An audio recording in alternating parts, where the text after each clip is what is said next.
Liar. Everywhere. On netrootsradio.com.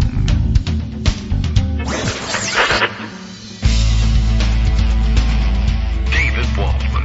Kagro. In the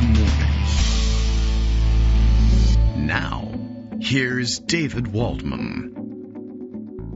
Hey, good morning, everybody. How you doing? It's Thursday, October 24th, 2024. Play some 24s in the lottery today. Time for another show. Time for an election also. It's coming up. It's very soon. We're already voting. Perhaps you have already voted. Perhaps someone in your household has not already voted. Take them to the polls and go early. Why not get it out of the way? That gives you all day long on election day to volunteer for your local Democratic office. Let's say that was your interest, and help others get to the polls. Help remind others to get to the polls. Do it now, and you could spend your time bothering other people by phone, postcard, or text, for instance. My biggest regret so far is that I haven't gotten everybody in the household to the polls, so the phone hasn't stopped ringing yet. And I can't get them all there for another couple of days. But I think this weekend we can finally get it all taken care of. Lots to catch up on today, of course, as always, because that is a thing that we say in the morning. Greg Dworkin will be here. He has already forwarded me a clip, and I have it queued up and sort of kind of ready to go, but, I'll have to monkey with the volume a little bit probably. Although now that everything is done musically in the background, I might be able to just boost the volume now, but then I'll forget, and then when it's break time, I'll blow your ears out. All right. What else do we have to catch up on today? Lots of stories we still have yet to finish. Lots of them we have yet to begin. And let's see, notes from Justice reminding me that, of course, I did see this last night. CNN town hall for Kamala Harris. Cancellation for the CNN town hall by Donald Trump, of course. Yet, naturally, the narrative in the national papers is still that Kamala Harris ducks everything and is evasive and won't face the press, while Trump actually literally cancels every press engagement and simply won't show up. And then when he does make an appearance, of course, he's nonsensical. But, well, I guess we're just going to have to live with that. Why, oh why, won't anyone subscribe to newspapers anymore? It's very difficult to tell. All right. Well, let's see. Other things that have things coming up. Oh, yes. Here's another note from Justice. We all saw this one, I think. We didn't see this note. I'm the only one that's seen this note.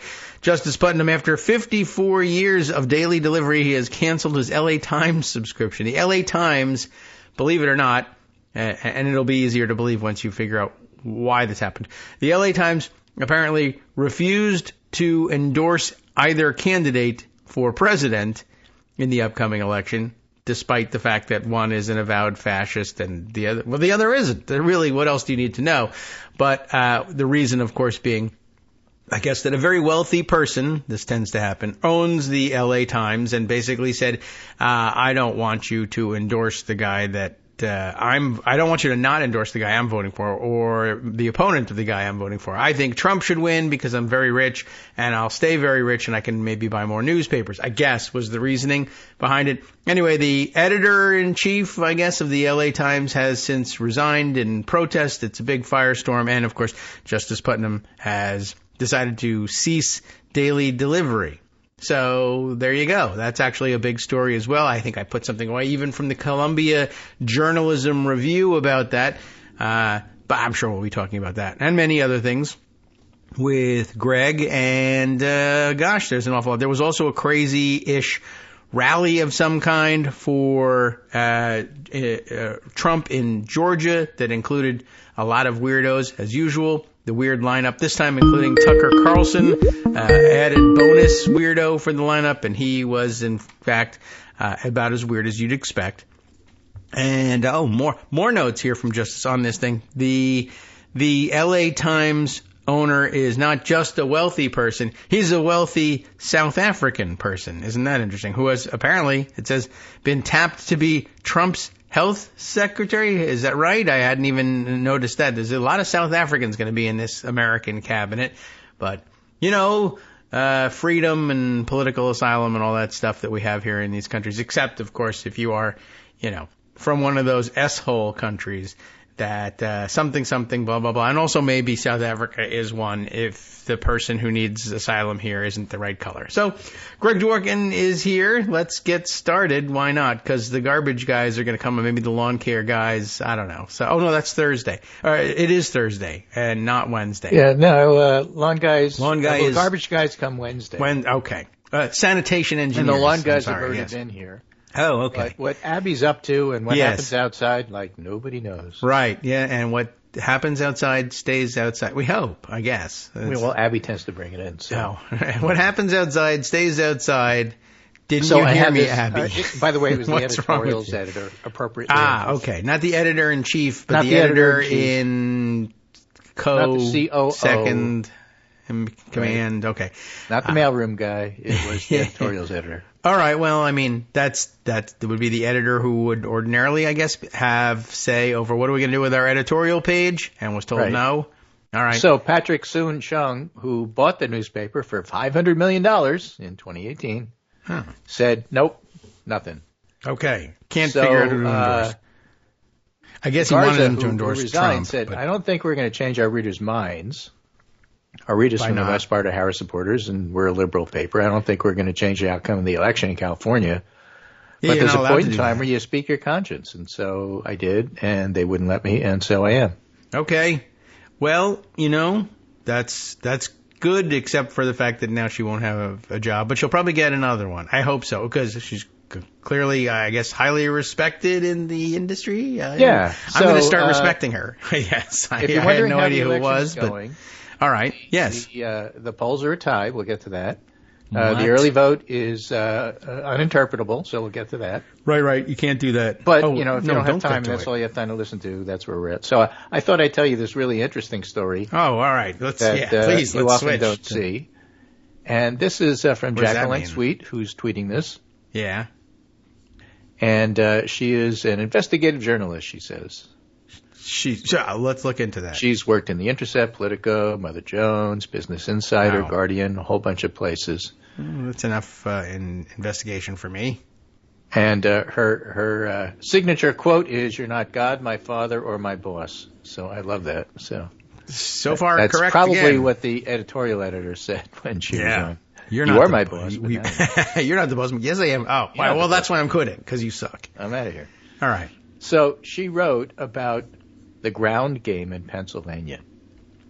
All right. I love Pennsylvania. And it's not a long story. It's just a couple of tweets, but it's just really interesting. Right. Yes. Imagine, if you will, a Benedictine monastery. Now, this is a modern American monastery. So basically, what you have to consider is, looking at your basic, middle school. That's what it looks like. It looks like medieval with flying buttresses. All right. All right, so a very drab monastery.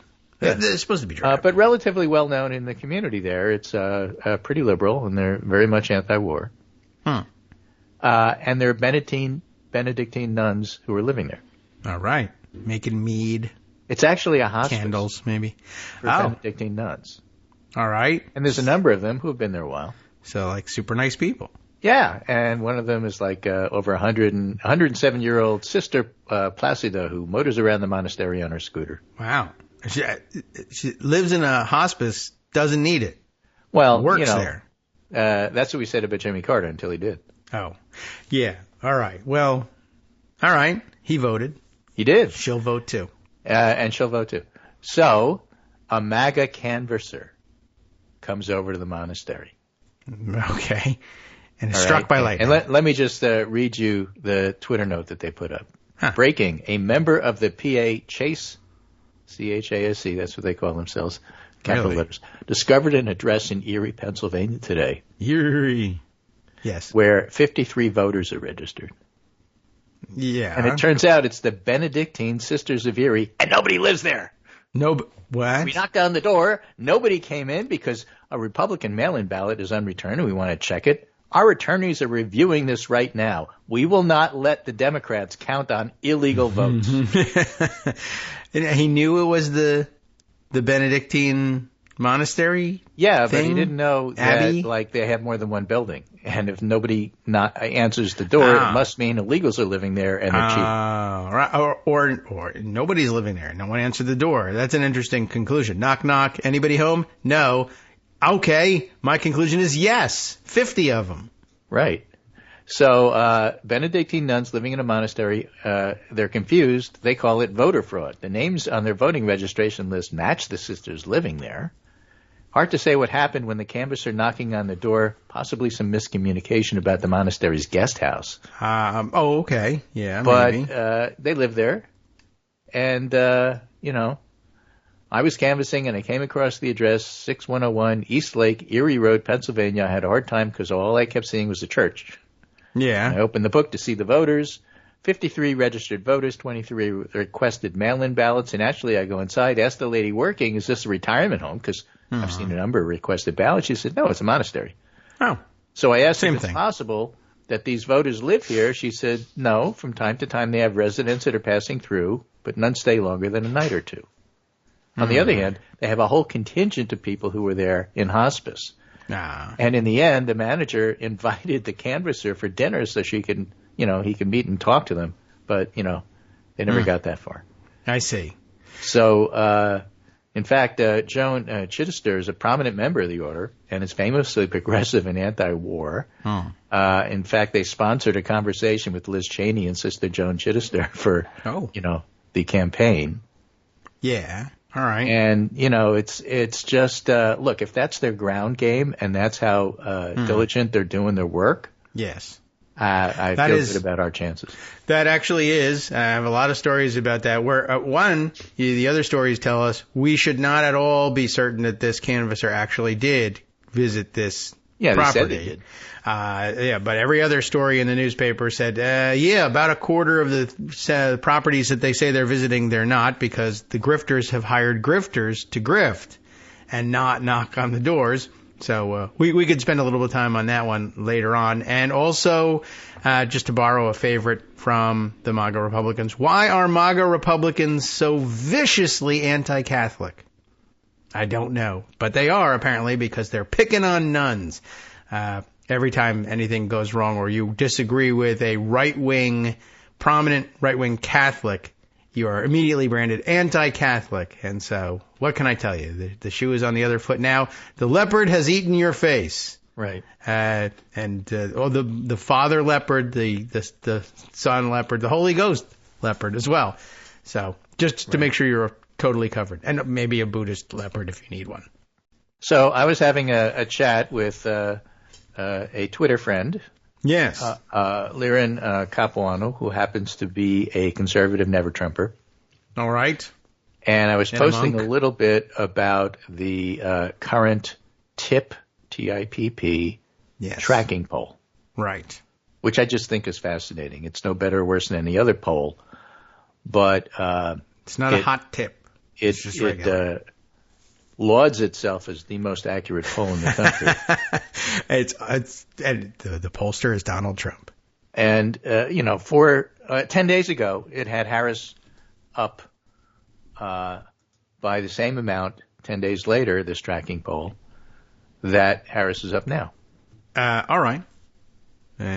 Sure. It's a very elastic poll. Okay. It was 49-46 10 days ago. It's now 50-47. But in the middle, on the 20th, good for therapists everywhere, Trump took the lead 49-47, and they proclaimed Trump surges. And now that Harris is leading by 7, they whisper Harris seems to be leading somewhat. Trump surges again also. Yeah, something like that. Okay. So, basically not that much has changed. But the fun part is that when you go to their editorial page, where they write editorials, yes, about unless things. They resign. Right. Right. Let me just read you some of the titles because they're fun. Okay. Democrats masquerade as democracy's defenders while systematically dismantling it. Harris doubles down on a failed anti-Trump strategy championed by political pariahs. What? Big picture of her and Liz Cheney. Obama's economic gambit declined as he fails to seize Trump's legacy. There you have a chessboard. All right. Another chessboard. Trump must checkmate Harris with bold, game-changing small business proposals. Voters say Harris's policy flip-flops on fracking. Harris's fiery campaign of rage exposes her unpresidential temperament. You get the feeling here that they don't particularly like Democrats? Yes. I think I'm beginning to understand what the PP part of TIPP really means. Yeah, maybe. Only one man can fix that. Border Patrol Union endorses Trump. Are Dems out of options to stop Trump? Large migrant caravan makes its way to the U.S. I mean, these are hysterical. All right. Right. So this is the neutral poll that actually is fairly neutral in terms of what they post on the numbers, and then they editorialize about how it's terrible for Democrats that they're leading. Yeah. All right. Well, that's an interesting approach, right? So you can still point and say, look, the data is still good. It's maybe like Fox News and Fox News polls. I guess so. Yeah, right. It's showing that the poll's good. She's ahead, but it's all a lie, and she's also a communist. Yeah, but it's not telling you. It's all these other things about caravans. Yeah. So anyway, I'm chatting with Liren about this. Oh, right. Yes. And he says, I pointed out that polls aren't helping us much. It's a close race, and things aren't really all that changing. Yes. And he said, that's true, but in 2016 at this time, there was really a lot of momentum to Trump that started showing up, especially in tracking polls. And at this point, I'm not interested in margins or vote share, but only directional movement. And I pointed out, you know where the directional movement is? It's in the congressional district polls. Oh. The district polls are heavily trending toward Democrats. Awesome. Good. Okay. We see it in New York State. I think we talked about that the other day. Sure. We see it in Pennsylvania. We see it all over. To the point where it's everywhere.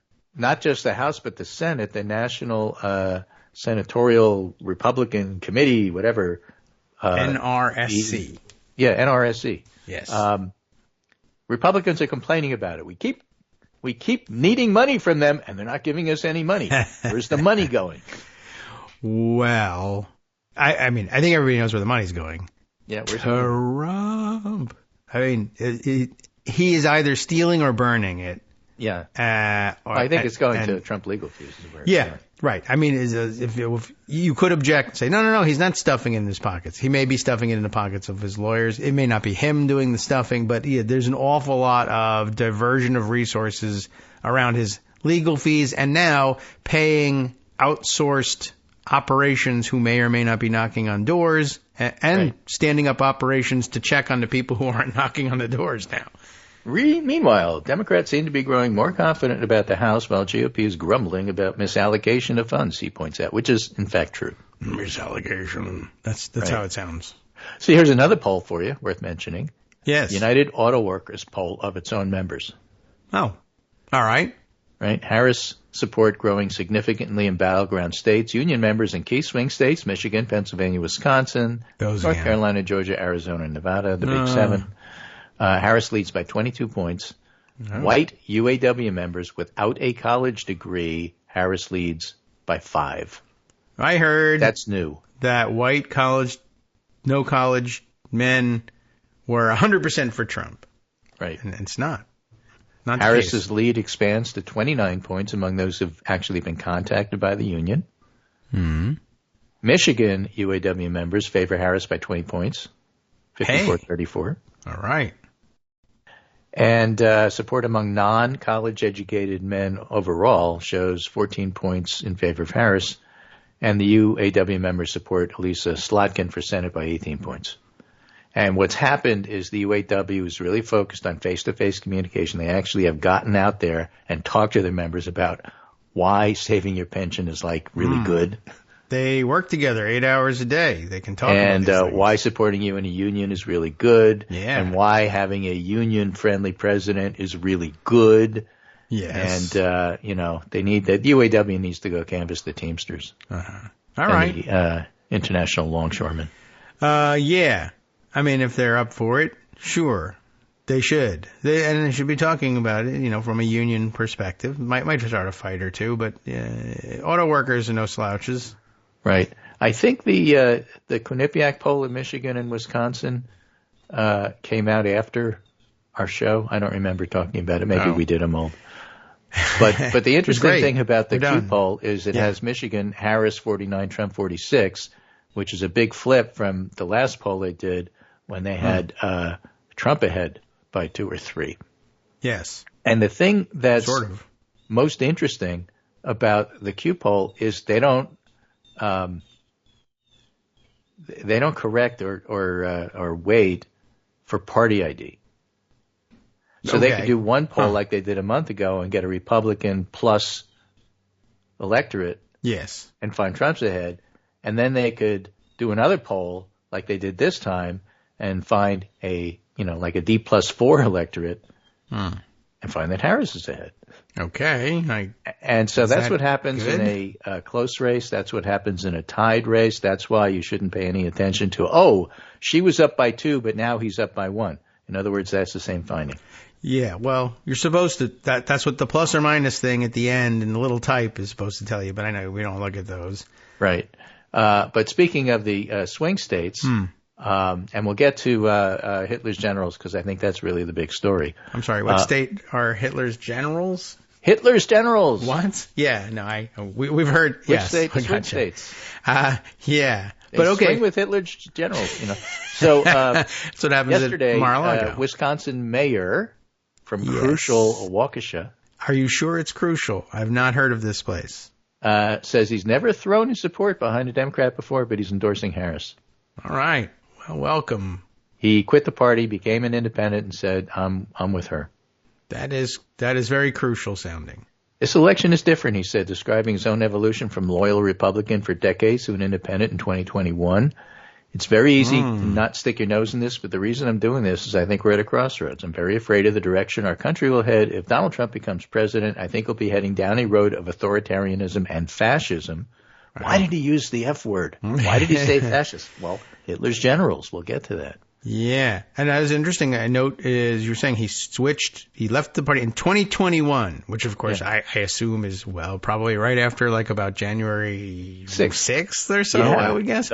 Yeah. But so it's not a, never Trumper guy who, waited, spent his time criticizing everything that Biden did and now just can't bring themselves but I'm against Trump. I wrote a book. Yeah. Did he? He may have. I mean, that's what what normally I knew all about this in 1988, but I just wrote a book. Oh, right. Yes. But yeah, okay. So probably moved by January 6th. Very wise and has been consistent since. Excellent. Now, here's a name you do know. Hitler. Yeah, you know that one. Yes. You know who else is a name you know? I know Upton. Oh, yeah. Right? I do. You know him. Sure, yeah. He used to be a congressman. Yes, he did. He was a Republican and the old kind and very upset GOP's with fascism. Fred Upton backs Kamala Harris's presidential campaign. Hey, all right. Were you expecting that? 36 years in the U.S. House. Had I been paying attention, to what we were talking about, and then you said, well, Fred Upton. Wow, I would have guessed that you were going to tell me Fred Upton is endorsing Kamala Harris. Detroit News. Yeah, highest profile Republican in Michigan, a publicly backed Democratic presidential nominee. He often has split his ticket, but this year was his first time voting for a Democrat for president, which he did by absentee ballot already. He spoke Wednesday with Harris's running mate Tim Walz, with whom Upton served in the House for 12 years, so they know each other. Mm-hmm. Upton said he was convinced the Harris administration would seek the counsel of Republicans and work across the aisle. Okay. So, maybe. She should have picked Shapiro. Well, actually, Tim Walz has lots of hidden assets that you don't know about, and this is one of them. That's true. If there's that connection, that's not something that Josh Shapiro has. So anyway, Josh Shapiro's doing just fine, campaigning hard in Crucial, Pennsylvania, and great. Fred Upton has a famous niece also who might be useful in endorsement time. And that would be? Kate Upton. Kate Upton. Yeah. Big model, Yeah. Like super famous, like super stratospheric type model. Yeah. Not necessary to call the models out and force them to be political, but I have a pretty good feeling she came out and said already. Epstein and Trump, basically molested her. Yeah. So that's every model in from 1980 this one happened to be yesterday. It was from some years ago. Yeah. Still alive, but all the 1980s and 90s era supermodels were at some point molested or eyed leerily by Epstein and Trump. Did we talk about the video rumors about Trump that surfaced yesterday? I don't know. Are they the P-tape? I didn't know. No. All right. Well, all right. Tell Mark me anyway. Halpern had a piece where he said, well, I just was pitched a story that I'm not going into, but, it would destroy Trump's career if it ever got out, and so let's see what I mean, I kind of have to laugh at that at some point, but okay. Yeah. You heard that. I heard that, but then I didn't hear what was the thing. Well, the thing, according to the rumors, is that Trump molested a teen daughter of a big donor at a very recent reception.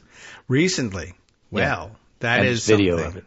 Oh, I would like to see that video. So that's unless the it's rumor. AI. Is it true? I don't know. I'm not touching it until it comes out, but I'm just telling you that's the follow-up to the Mark Halpern story. Yeah. Well, I wondered about that actually when I saw the story about the model. I mean, these things happened years and years ago, but I was wondering whatever happened. I keep seeing, in prom season, these pictures of red Republican dads posing with their daughters and their prom dates with AR-15s. Like they think it's the funniest thing in the world. I'll shoot you if you molest my daughter. And none of these supermodels had any of these dads or any of the people who are being molested. But I guess they found one. A recent donor whose daughter was got the sex pest treatment from Trump and might be angry about it. Yep. Cool. Anyway, after the break, we're going to talk a little bit about early voting. All right. Here's the As of early now, voting music. 27,792,919. Oh, make that 920. No, 921 people have voted early. The Benedictine make sisters. That 920. There they go. The one on the scooter just made it. They're voting like crazy out there, but I hope they're not voting like crazy people. And, I can tell you national statistics about party doesn't mean anything. It's all about the states. All right. I have more statistics that don't mean anything. Hi, everybody. It's me, David Waldman. Yes, the same guy who interrupts you all the time. Interrupting you one more time just to tell you again, another reminder that your contributions are what keep this show on the air, and Patreon.com, Patreon.com, is still among the easiest ways to make the sustaining subscription donations that keep us afloat. Are you ready for the pep talk about how our Patreon campaign is still going strong and growing? Well, too bad. Yeah, the plain fact is we actually are headed in the wrong direction, and whereas we once had about 175 monthly patrons, we're now actually down below 150. Time to recruit some more. Not exactly the kind of news I wanted to share, but there it is. For those of you in a position to support the show, Patreon.com does make it easy to make those secure, recurring monthly contributions to do so. Patreon.com/KagroX gets you straight to our donation page. We've been through a lot together. The worst of the pandemic, we hope. The worst of the insurrection, we hope. So go ahead and treat yourself. You don't need an excuse. Give yourself the gift of a little something you enjoy in life. Support the show.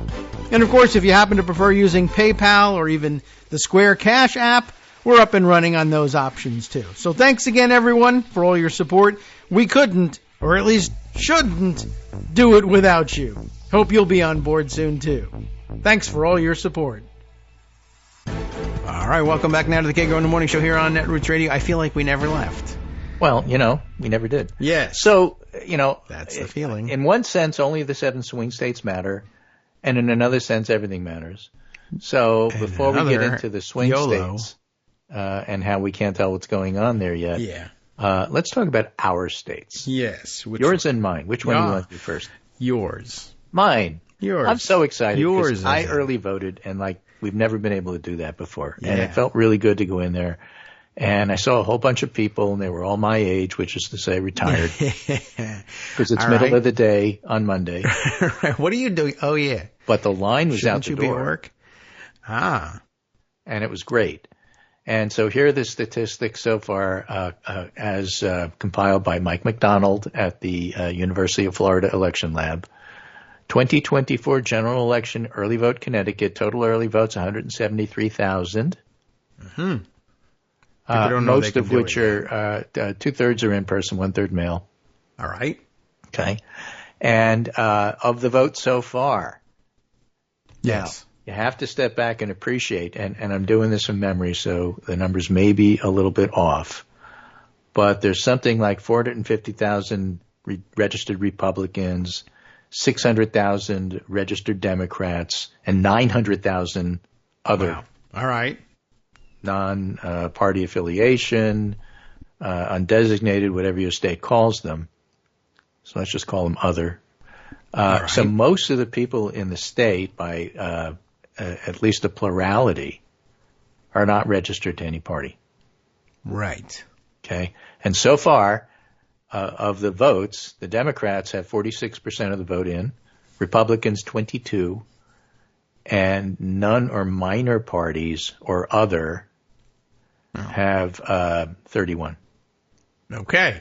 Now, none, minor, other are the biggest group. They're number 2. The Democrats are the second biggest group. They're number 1.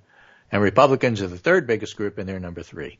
So far in Connecticut, by party, we're doing fine. Of course, you don't know who they vote for. And that other vote, as in the other states, is just as crucial as Waukesha County. Hey, I love it. In Virginia, they don't list by party. They're one of those states. Oh. How come I never remember this? Okay. So all I can tell you is that it's the old farts that are voting, 65 and over, 57% of the vote so far. Well, all right. All right. And here's the interesting thing. Female, 55.2, male, 44.8. Aha. Wow. Now, Virginia doesn't list race. It turns out I think there's only 3 states that do. We know about Georgia because we talk about it on the show. Yeah. But the other 2 are North and South Carolina, and that's why I wonder whether it has something to do with voting rights act stuff. Yes, I do wonder about that. Those would be exactly where I don't want to see that happening. But anyway, okay. So the thing is, the female vote in Virginia, 55.2 females, 44.8 males. Yes. The men are busy drinking beer and hunting or something. But currently in Georgia, female 55.4, male 44.1. Does that sound familiar? Sounds just like Virginia. Almost it sounds exactly like every other state in the country. Yeah. Huh. Right now, the women are voting 10 points more than the male. They usually vote more in the general election, but not this much. Mm-hmm. And it's just interesting. I think they are looking to get the voting out of the way so that they can do canvassing and GOTV and God help me if something happens to me. I cannot die without voting against Trump. Well, that would be whatever nice. It may be. But in Georgia, in North Carolina, in a lot of these states, I think even Nevada, I'm not sure if they do it in a way that you could tell, because it depends upon the individual state. I'll have to look that up. So let's go to Mike McDonald, because he's the expert on all things like break it down if you can. And no, Nevada tells you party, but it doesn't tell you anything about any of the other statistics. So we don't know race, we don't know age, how we much don't know gamble? Location, except for individually going through the Secretary of State stuff, which is what John Ralston does. So in those states that you can tell, it would be women. Yeah, just like yours. Yeah, awesome. All right. If we win this election, women will be the ones to do it. Yeah, and as a reward, we'll make one president. So Wisconsin, too early to tell. About 475,000 people have voted, but they just got started the other day. Michigan, 1.3 million already in. Yes. Okay, they don't do it by party, but their female-male gender is 56.4 to 43.2. It sounds similar. Yeah. I mean, so like everywhere you look, it's the same thing. And by the way, over 65, 57%. Yeah. So these are older for those who record this in various states. It's whiter for those who record this in various states. Okay. and probably more Republican. And what's interesting is that there were two separate polls that I saw cited that said, when asked, Republicans are reporting to the pollsters that they plan on voting early this year, and Democrats are reporting to the pollsters they plan on voting later this year. Really? So what we're seeing is what people told the pollsters they were going to do. Yes, I guess. Maybe it is. Well, the Republicans said they're voting early. They are. We don't know. That's big in Nevada, of course, but, that's where that stands. All right. In Pennsylvania, 1.1 million people have voted. Pennsylvania's got about, if I recall, 7 million voters or so. And by the end of the day, maybe a third of the vote is going to come in early. Maybe in Michigan, similar, 25 to 30%. So again, that's one of the reasons why the early vote, even when you tabulate it and analyze it, doesn't always tell you what's going to happen at the end because, it's not like the mail-in vote in Oregon, which is 100%. Yeah. Right. Well, so in Pennsylvania so far, 61% Democrats, 29% Republicans. And so the Democrats are dominating the mail vote. Mm-hmm. And yet many of them say they'll vote on later. Well, no, they've already voted. Well, not those guys. And there is no in-person early. The other people. So there's zero. So. Oh, okay. So that's what's going on there. Now this, interestingly, Pennsylvania, one of the oldest states, the over 65s, they're only half. 41-65 is 30%, 26 to 40 is 11, 18 to 25 is 6. So Pennsylvania voters aren't quite as old as everybody else. No. Everybody else's voters are ancient. All right. Mike Prusser over at the decision desk looks at Nevada and notes that the Republicans have about a 19,000 vote lead, which is unusual. Usually Clark County builds up a firewall and then the Republicans all come in late. They're all coming in early. What we don't know is whether or not they're going to come out on Election Day. Maybe they're all voting early. Okay. So if you cannibalize your Election Day vote, then it's an illusion to say that, they're ahead because, you got to count them all up. What Ralston says is if you look at the numbers, obviously this isn't good for Democrats. It's better to lead. It's better to lead big. That's traditionally what they do. But this is not a normal year, and it's really tough to compare anything to anything. But what you can say is Republicans are turning out in the rurals in big numbers. They're only 17% of the voting population, but all of them are coming out. Republicans have 159,000 votes. Democrats have 140,000 votes. Other is 97,000 votes. So basically, Ralston said, rather than making predictions, let's just, put it out there. How the others vote is probably going to determine the election in Nevada. How the other half votes. Yeah, well, how the other third or how the other fifth or whatever. How the other 97,000 third got the difference between Democrat and Republican votes. All right. Yes. How we exaggerated the other third. Do with the other half. Halfway point has been crossed in Georgia. White is 59%, black 26.5%, very similar to what we had in 2022.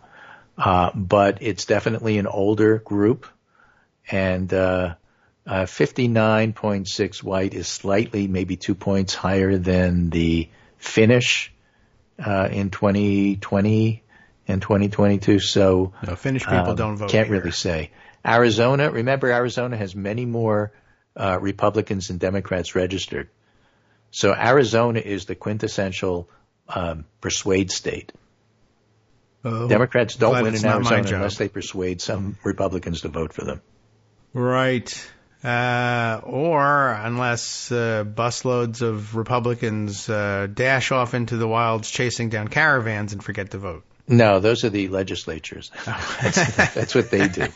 But the voters generally stay put. It's too hot. All right. So with 900,000 votes in, Republicans, Mike Prusser reports, are beginning to flex their registration advantage. Current turnout, Republicans 376,000, Democrats 321. And again, others 199,000. The other vote easily dwarfs the size of the difference between Democrats and Republicans, both in Nevada and Arizona, which is why you can't look at the early vote and say, okay, I know what's going on. Right. You don't. We also learned about the much more sizable portion of independents swinging the Harris way. And as you were reading it and saying, well, there's an advantage for Republicans here. And it's not a very wide advantage. It was an advantage, but tens of thousands across hundreds of thousands of registered voters. And I'm remembering you saying they're only able to get somewhere between 85-90% of registered Republicans to say they're voting for the Republican candidate at this point.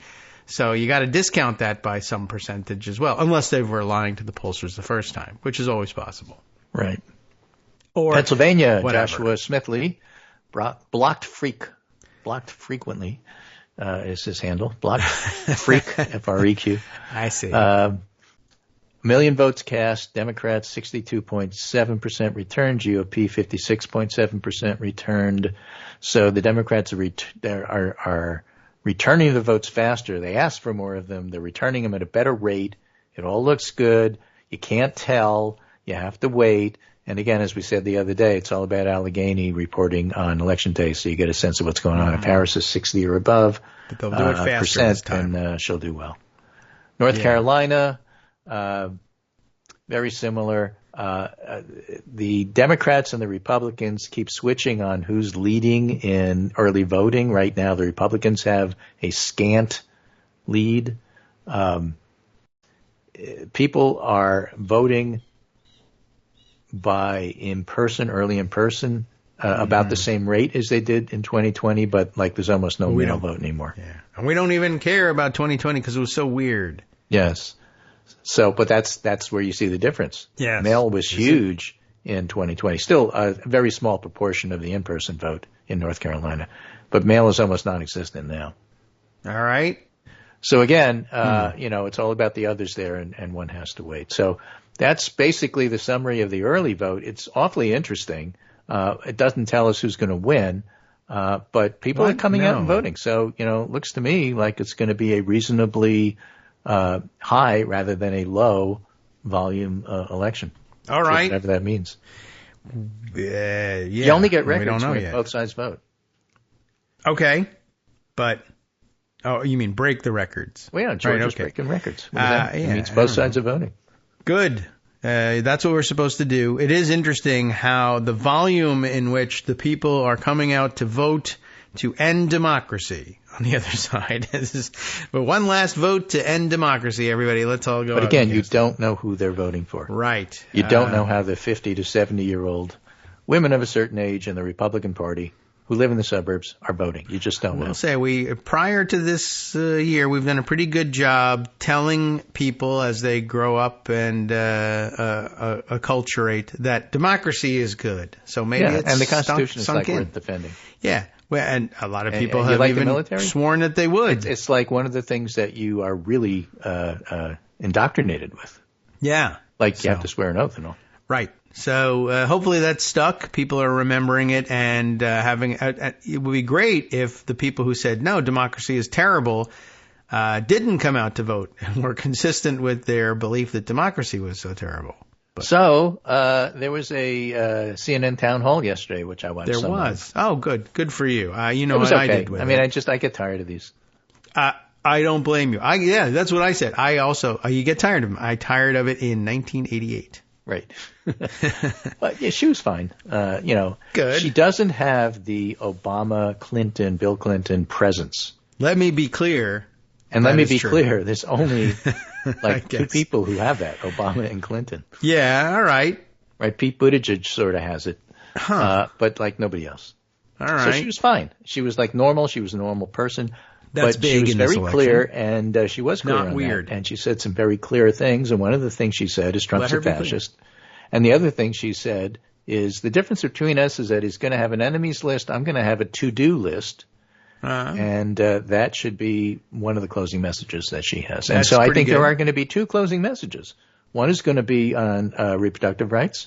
All right. And she'll work on those women who are voting bigger than the men. And then the other is going to be on January 6th, fascism, Hitler's generals, and everything about Trump being unhinged, unfit, and unqualified. All right. So those are the twin messages. And it turns out that all this stuff about John Kelly fits right in to that closing message. All right. So what happened there? Well, what happened is two major outlets, The Atlantic and the New York Times. Oh, all right. Had interviews with John Kelly. Now, he said this before. Why is he ducking the press? press? He's told people that before. But now he's on tape in the New York Times, so you can actually hear the audio. What's his voice and like? This is the clip that I put down all the way at the bottom. All right, I'm ready. I think I'll get ready with the volume in case of the needing to boost the volume, which usually is true. Oh, I should have put this on the screen a little earlier, the volume thingy. Okay, here we go. Oh, no, that's not the one. Here it is. All right, we'll try it on overdrive just in case the boost is necessary. But here comes the clip. This is George Stephanopoulos. Is this the right clip here? Yeah, it should be. Let's see. Let's play it. Let's see what it is. And John Carl. And John, let's go back to those comments from retired. This is John Carl. Okay. It's George Stephanopoulos talking to John Carl. All right. All right, here we go. Kelly, one of the things you've reported in your books, I reported in my book as well, we've seen it again today.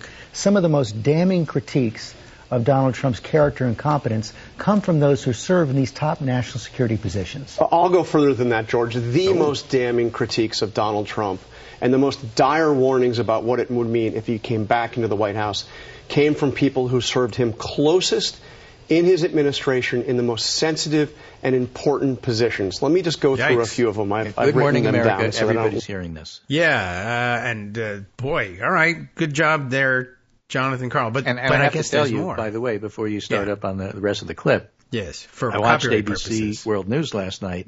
Oh. 30-minute show. 15 minutes was on this.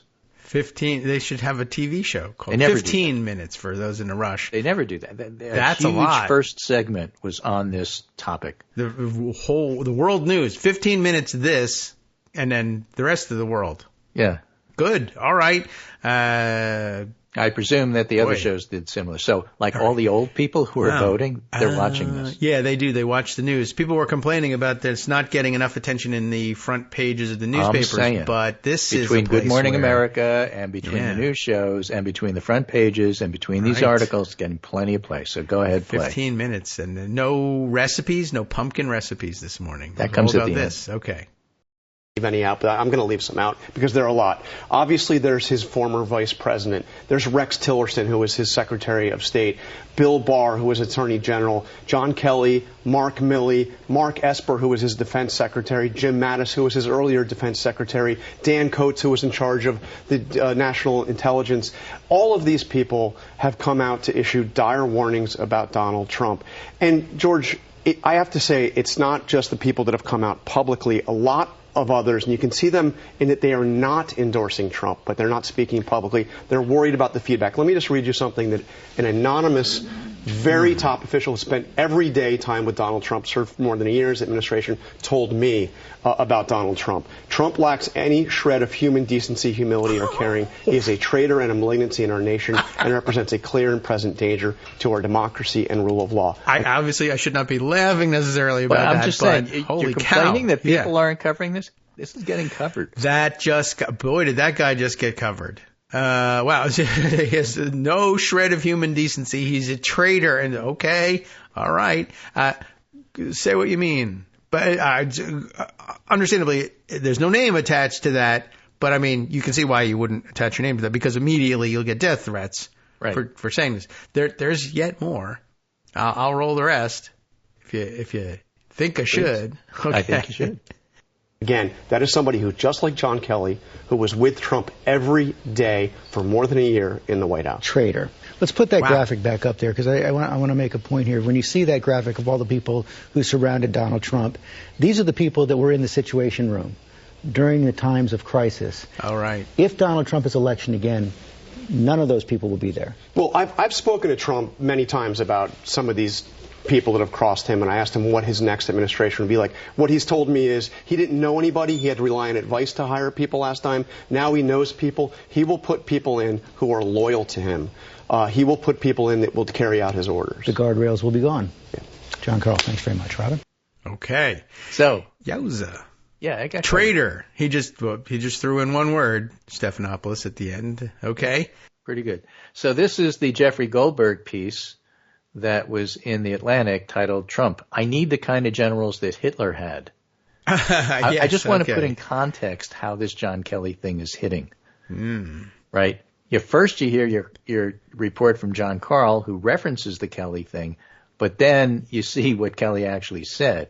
The Republican nominee's preoccupation with dictators and disdain for American military is deepening. And as Santiago Meyer put it on Twitter, the only reason you'd need the kind of generals that Hitler had is if you're planning to do the kinds of things that Hitler did. Well, yeah, like lose the war for one thing. But, yeah, along the way, I don't know how much generals had to do with, like, the really, the most, what should we say? The most dire consequences domestically of it. But still, you get the idea. You never really want to say, I want the whatever that Hitler had. Although, if he had said, I want the funeral Hitler had, that would be okay with me. Yeah.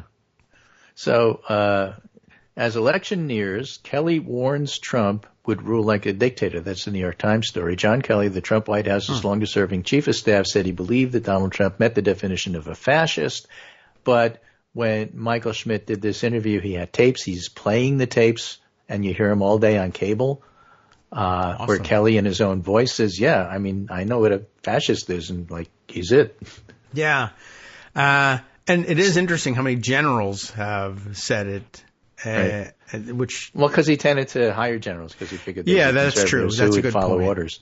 That is a good point.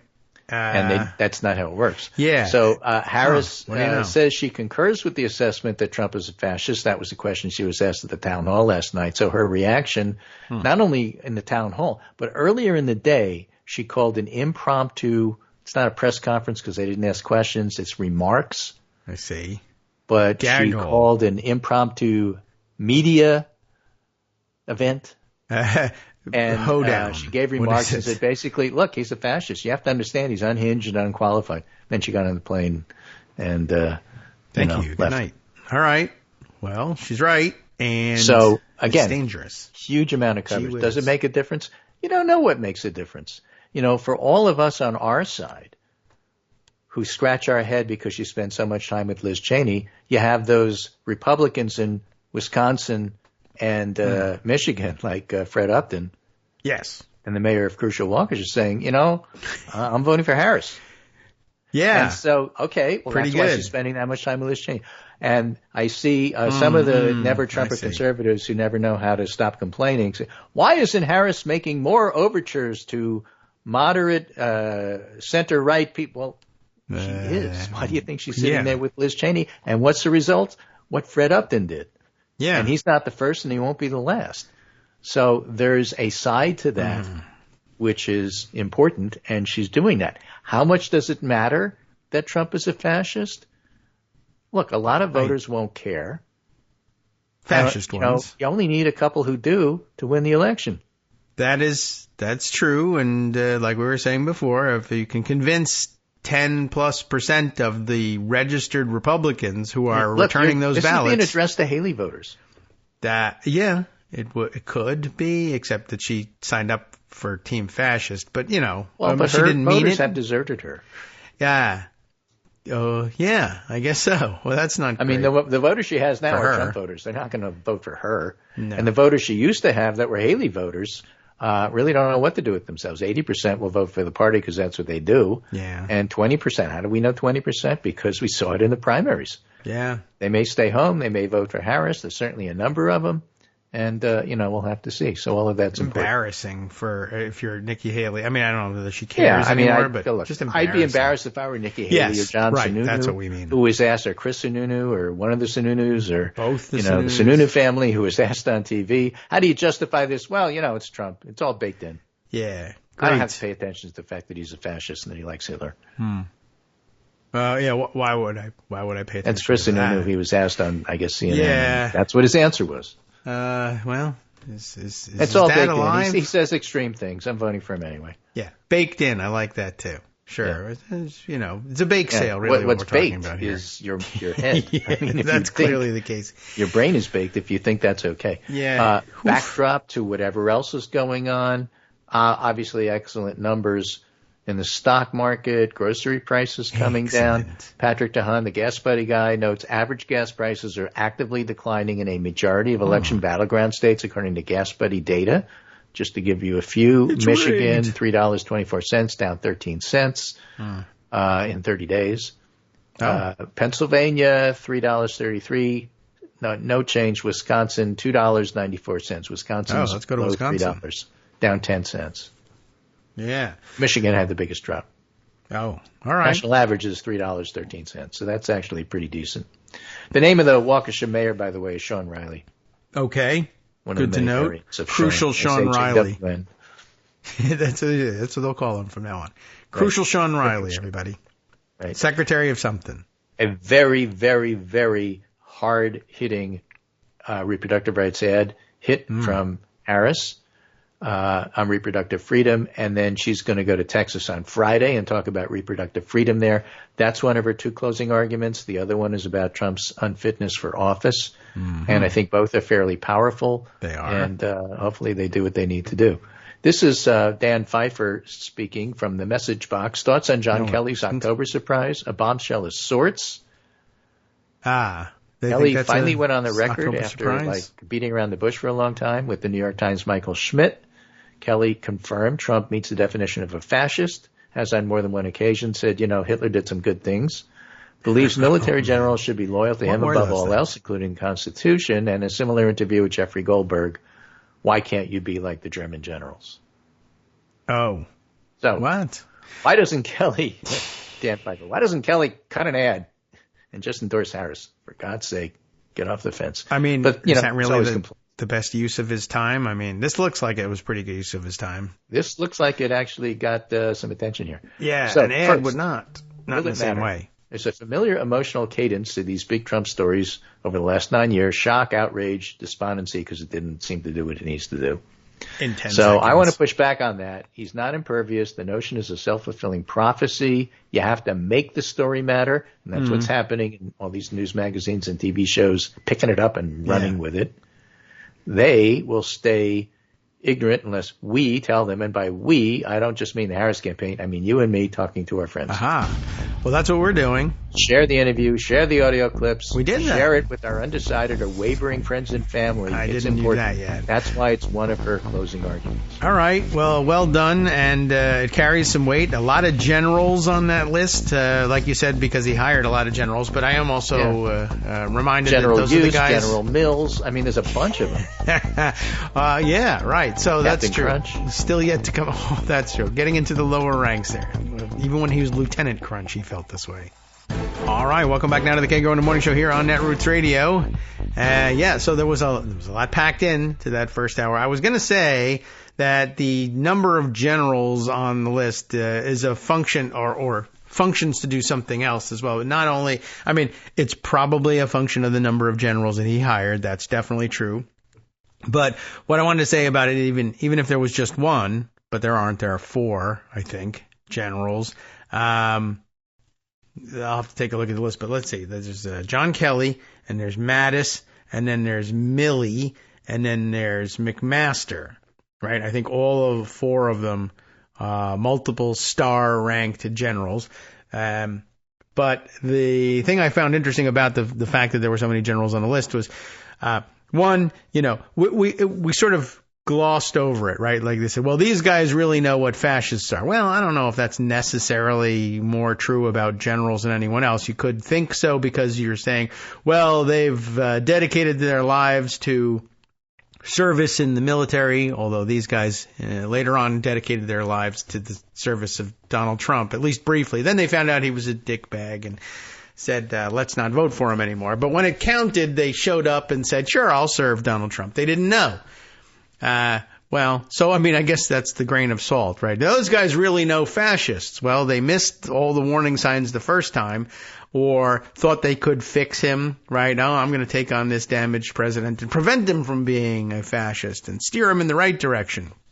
Well, guess what? You're not superheroes. You're just regular people. You did a good job in the military, but as it turns out, you can't order the president to STF you and stop being a fascist. But I don't know that they have any special powers of recognition of fascism. But what I do think is of interest with generals like this is now thinking about the number of people who have said anonymously, for instance, as was the case in Jonathan Karl's recitation in this piece. It wasn't the generals, or at least it's not supposed to be on the record, that the generals are the ones saying all these things about accurate but terrible things about Donald Trump. This was somebody who wouldn't go on the record, and the reason they wouldn't go on the record is probably the same reason that, for instance, Mike Pence ended up not being willing to endorse Donald Trump, not just because he was kicked off the ticket, but because Donald Trump turned a mob loose to murder Mike Pence.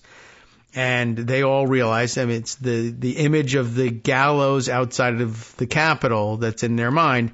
If I do this and go on the record, I am going to get death threats. My family is going to get death threats.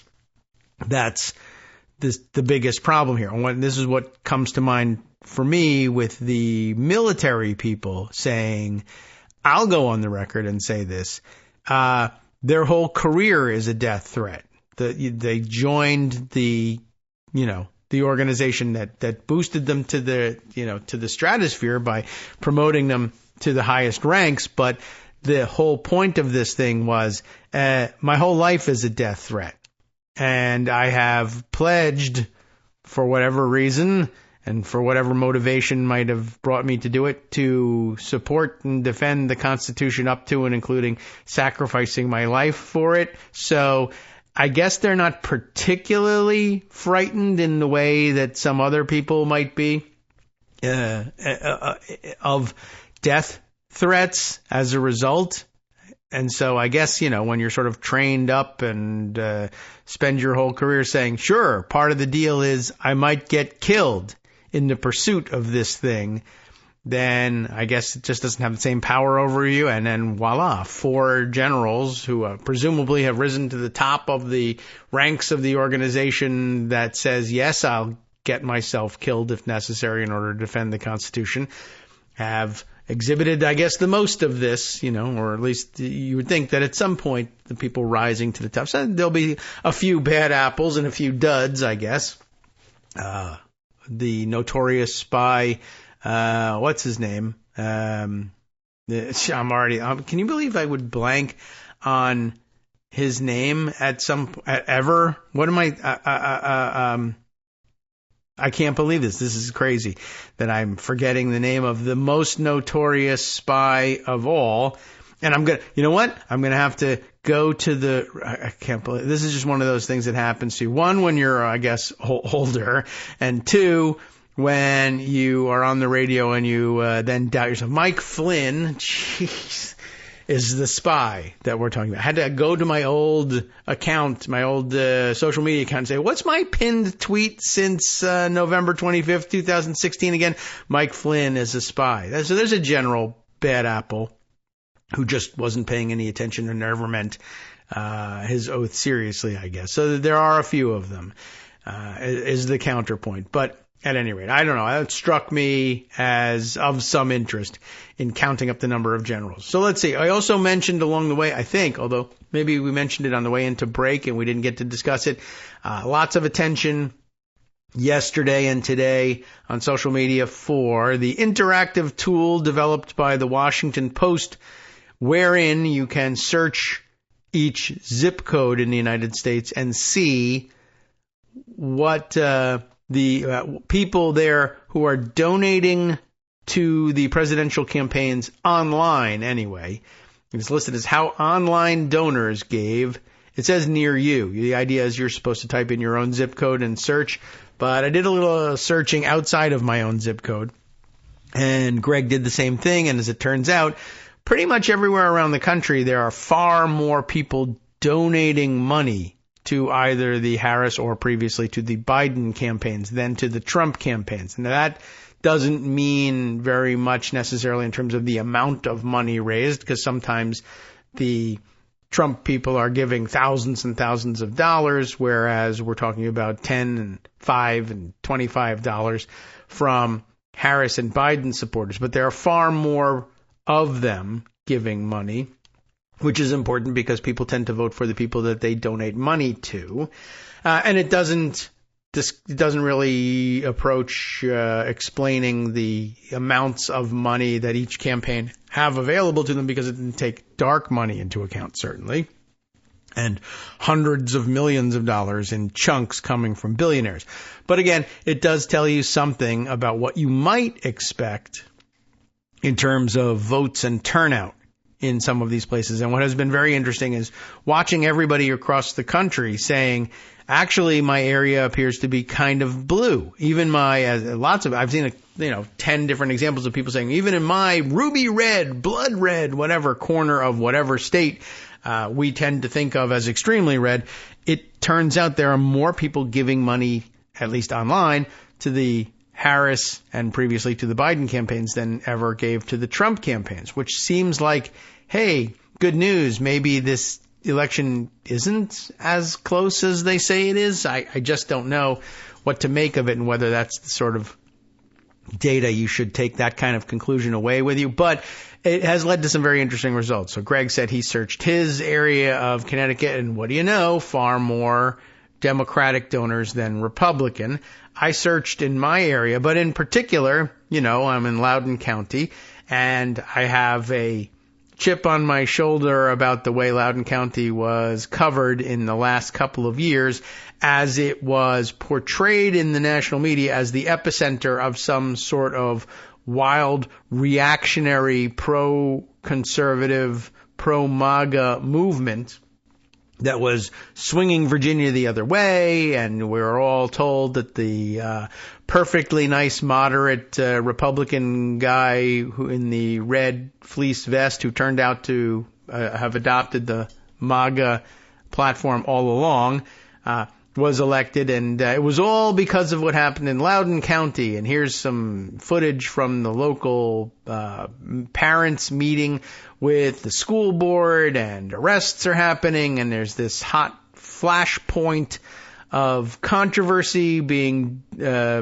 flacked endlessly by right-wing media outlets, and Chris Rufo, et cetera, and something's happening in Virginia. Well, as it turns out, I searched not only my own area, but a nearby zip code. I searched 20147, Ashburn, Virginia, part of Loudoun County, wherein reside both Stonebridge High School and Broad Run High School, names you might remember because when we were reporting on that big controversy, that national controversy that was at the epicenter of the Loudoun County voters say this, and there's a parents' revolt in Loudoun County, and it changed the outcome of the election in Virginia and made Chris Rufo a star and made Glenn Youngkin a star. I told you that when it came voting time, that Loudoun County rejected Glenn Youngkin by double digits, 11 points in favor of McAuliffe, who did not win, unfortunately. But Youngkin won on the strength of southwestern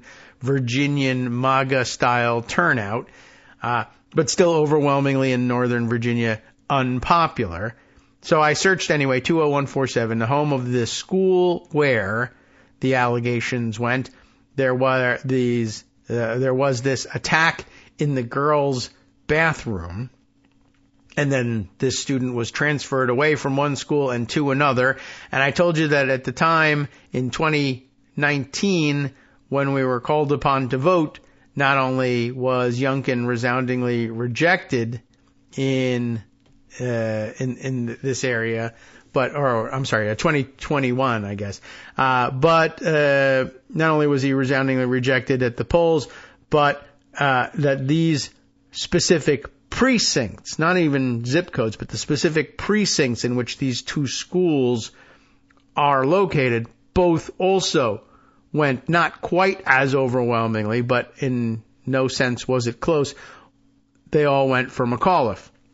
Anyway, 20147 now turns out to have vastly more Democratic donors than Republicans. The numbers that came up yesterday in the online tool were that there were over 2,000 donations online for Biden and or Harris, totaling some $300,000 in this zip code. That was the unit that we were given to search. Whereas, so 2,000 plus for Biden and Harris, 300, fewer than one quarter that number. 315 for Trump, 2,035 for Biden-Harris, $300,000 for Biden-Harris, $50,000 for Trump. It's not the money so much that they're after, and it's not nearly the money that they need, but the number of people. In fact, as it turns out, as people were coming to believe through the media portrayal that there was some sort of reactionary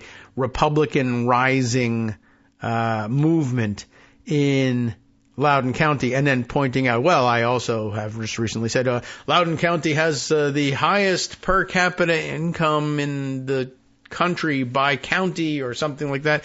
And I've heard those statistics before, and among the fastest growing counties in the United States as well. And while it all turns out to be more or less true, statistically speaking, no, there's no Republican backlash, no surging Republican movement. There is not a zip code in the county, not a single one, wherein there were more Trump donors than Biden-Harris donors. And in most of them, it's really not even close. In fact, most of Virginia, that is the case. And the Trumpiest counties of Virginia by donor intensity, anyway, by donor density, are still pretty much only close calls at that. There's no overwhelmingly Trump donating counties at all in Virginia. That doesn't mean it comes out the same way in the voting. There's just a lot of people who are insistent that they are MAGA through and through, but aren't putting any money behind it, or they're putting their money into Trump NFTs and trading cards and hats, or apparently large format lawn signs as well. But as you know, they don't vote. So anyway, I just thought that was a very interesting thing, and maybe you would be interested. I'll put a link to the tool in the roundup if I can remember to do that. I think we can probably make that work. I guess I should bookmark the Washington Post Blue Sky post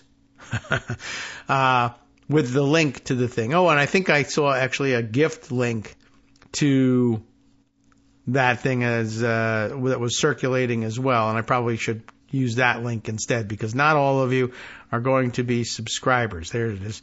All right, I'll mark this one as well, and we'll try and remember to use the correct one when we link it to the daily summary. So, other stories that I wanted to share, or other angles on some of the same stories I thought would be of interest. I mentioned when Greg was talking about the Trump ground game being highly questionable, and when I mentioned it a couple days before, that there was just a lot of speculation that the Republicans were not getting out of it what they thought they were supposed to get out of it for the dollars that they were spending. So to turn back to that, there's a pretty good summary of what's going on, I guess, in The Guardian, where Hugo Lowell writes up the story titled, "Trump Ground Game Faces New Fraud Claims as Video Shows Door Knock Hack." So now we're getting into the details of how is it that the grifters are being grifted by their own culture? And the answer is with a tech hack. What do you know? The tech bros are out there stealing money from the people that they're supporting in the polls, allegedly. So what does this mean? Exclusive, says The Guardian, a clip from a canvasser for Musk's America PAC reveals apparent ease in which GPS location can be spoofed. How do you like that? That's what's happening behind this particular version of the hack. Others are just simply stealing the money. But Donald Trump's ground game in Arizona, have we heard anything about that being crucial lately? And Nevada, have we heard anything about that being crucial lately? May be undermined by canvassers working for America PAC using GPS spoofing to pretend they have knocked on doors when they haven't, according to multiple people familiar with the practice and a leaked how to fake location video. So just to sort of help set the scene, remember that in Arizona, where we just learned that America PAC, Musk's PAC, took over the GOTV and door knocking operation.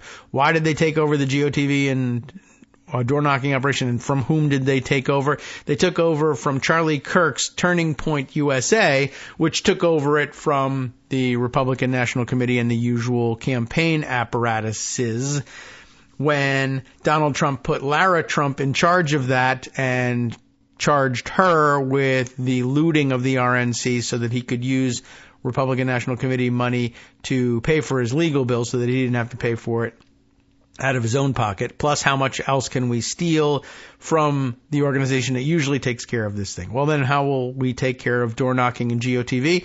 We'll tell Charlie Kirk to do it. We'll pay him to do it. And then Charlie Kirk had no idea how to do it, so he just said, well, I guess I'll just steal the money. And then eventually they were so incompetent at it that Charlie Kirk and Turning Point said, we can't even really steal this money efficiently. We don't know what we're doing. Well, in comes business genius Elon Musk, who then takes over and then finds out that he's getting stolen from too.